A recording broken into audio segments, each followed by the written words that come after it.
12 run के ऊपर 3 out हो गए इंडिया के। भाई इंडिया हार गया, बस ध्यान है। आज क्या बोलोगे तुम? मतलब इंडिया के 3 आउट हो गए 12 पे, आप क्या बोलोगे? अब तो इंडिया हार गया, आज तो सीरीज भी लेवल हो जाएगी। आज यहाँ पर इंडिया को कोई नहीं बचा सकता, क्योंकि 12 स्कोर के ऊपर 3 आउट हुए होते। सेकंड ओवर के अंदर कोई स्कोर ना पड़ा था, मेड इन 3 विकेट ओवर जाता। उसके बाद कोई टीम अगर 181 कर सकती है तो वो सिर्फ INDIA ये टीम कर सकती है। जी हाँ, सीरीज 3-1 से अपने नाम कर लिए हिंदुस्तान ने। What a fantastic win. और यही मैं कहता हूं कि आपका बैकअप, आपकी बेंच स्ट्रेंथ इतनी तगड़ी हो कि जिस खिलाड़ी को वो मौका मिले वो कहे आज मेरी बारी है, आज मैं करूंगा, इट्स माय टाइम टू। 12 पे जब 3 आउट थे इंडिया के तो भाई छलांगे लगा रहे हैं, जॉस बटलर छलांगे लगा रहा है, लाइम लिविंगस्टन छलांगे लगा रहा है, हर बंदा छलांगे। लेकिन भाई दुबे ने आके जो इनका जो दुर्गत बनाई है। Oh my God, young India भाई, जिसकी हमने प्रेडिक्शन भी नहीं की थी सीरीज से पहले कि ये जीतेंगे। हम समझ रहे थे कि भाई इंग्लैंड मैच्योर है, एक्सपीरियंस साइड है और उनकी मतलब के आर्चर आ रहा है वो डाल। आज इंडिया इंग्लैंड मैच में दो चीजें बड़ी खास हुई। एक, जब इंडिया खुद बैटिंग कर रहा था 2 ओवर में 12 स्कोर पर 3 आउट थे, और जब इंग्लैंड बैटिंग कर रहा था तो पावर प्ले तक 62 रन थे और आखिरी बॉल के ऊपर उनका पहला बल्लेबाज आउट हुआ।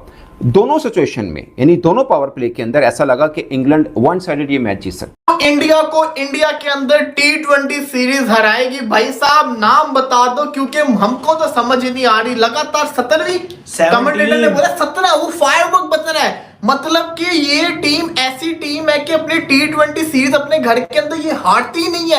आज भी अगर आप देखें कि कहां से इतना शानदार ओपनिंग स्टैंड लगने के बाद इंग्लैंड का इन्होंने क्या हाल। भारत ने इंग्लैंड को 4 T20 में 15 रन से एक टाइम पर थ्रिलर बन गया था, मैच जीत लिया है, बल्कि सीरीज भी 3-1 से फैसला कुन बर्तरी हासिल कर लिया। सूर्य कुमार यादव की कप्तानी में टीम इंडिया कंसेक्टिव जो जीत पे जीत लिए जा रही थी, आज एक जीत और मिली। हम भूल गए थे कि भाई इंडिया के पास यंग पावर है, जो कि स्क्वाड बदल बदल के भी भाई कभी शामी को खिला के, कभी यशदीप को खिला के, बुमराह वालों की तो बात ही ना करो।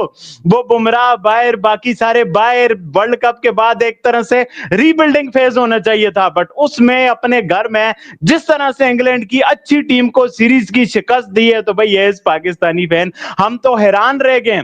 पहले तो यह था ना कि संजू सैमसन ने 10 छक्के मार दिए सीरीज जीत के, अभिषेक ने 10 छक्के मार दिए, तिलक ने 13 छक्के मार दिए ये सीरीज थे। भाई आज तो टॉप ऑर्डर चला ही नहीं है। मतलब के 12 पे 3 आउट से 181 पे आप लेके जा रहे हो। भाई नीचे वाले जिम्मेदारियां निभा रहे हैं। हार्दिक पांड्या ने जिस तरह की 50 की, शिवम दुबे कैसे वो स्क्वाड में चिपन किया और कैसे वो 50 किया, ओए होए भाई। और उसका जो सब्स्टिट्यूट आया हर्षित राणा, ओए होए क्या 150 क्लिक कर रहे हैं। हम समझ रहे आर्चर वुड ही 151 मार सकते हैं, भाई ये तो हर्षित राणा भी मार सकता है। और इंग्लैंड मीडिया का रोना धोना देखने के काबिल है कि भाई वो शिवम दुबे तो बेटर था, आपने बॉलर कैसे, ये तो लाइक टू लाइक होता है। तो भाई बहुत सारा इस मैच में ड्रामा। लेकिन भाई आज हैरी ब्रूक ने और बेन डकेट ने मजा करा दिया था। एक टाइम पर लग रहा था कि कमाल करके दिखा दिया, दोनों ने इस मैच में वापसी कराएंगे, लेकिन डकेट को बिश्नोई ने पकड़ लिया।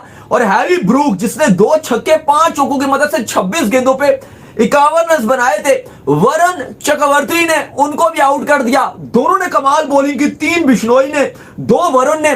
लेकिन मोस्ट जो रहा नजरों में रहे वो हर्षित राणा थे, बिल्कुल, जिन्होंने 3 खिलाड़ी आउट किए और वो आज का मैच खेल नहीं रहे थे। उन्होंने आज डेब्यू किया और भाई किसकी जगह?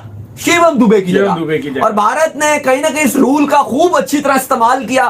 खूब ज्यादा बात हो रही है क्योंकि लाइक टू लाइक रिप्लेसमेंट में शिवम दुबे को कहा जरूर जा सकता है कि वो ऑलराउंडर है, लेकिन वो बैटिंग ऑलराउंडर कहा जाता है उनको, इवन बॉलिंग ऑलराउंडर भी आप नहीं कह सकते। इंडिया को इंडिया के अंदर T20 सीरीज हराएगी। भाई साहब नाम बता दो, क्योंकि हमको तो समझ ही नहीं आ रही। लगातार 17वीं कमेंटेटर ने बोला 17, वो फायरवर्क बच रहा है। मतलब कि ये टीम ऐसी टीम है कि अपनी T20 सीरीज अपने घर के अंदर ये हारती ही नहीं है। आज भी अगर आप देखें कि कहां से इतना शानदार ओपनिंग स्टैंड लगने के बाद इंग्लैंड का इन्होंने क्या हाल किया कि कहां से मैच को लेके चले गए कि ब्रेनलेस बैटिंग की गई है। किसकी तरफ से? इंग्लैंड की तरफ से ब्रेनलेस बैटिंग की गई है। उनको पता ही नहीं है सिचुएशन के साथ कैसे खेलना है। मॉर्गन जो है वो बोले जा रहा है कि सिचुएशन के लिहाज से खेले, किसी को अकल ही नहीं है, गलत शॉट मारे। लेकिन क्या शानदार, देखो बात बताऊं क्या है, कॉन्फिडेंस होना चाहिए। आपका इतना शानदार ओपनिंग स्ट्रेंथ मिलने के बावजूद जो भारतीय टीम है, भारतीय कप्तान है, इन्होंने हिम्मत नहीं हारी।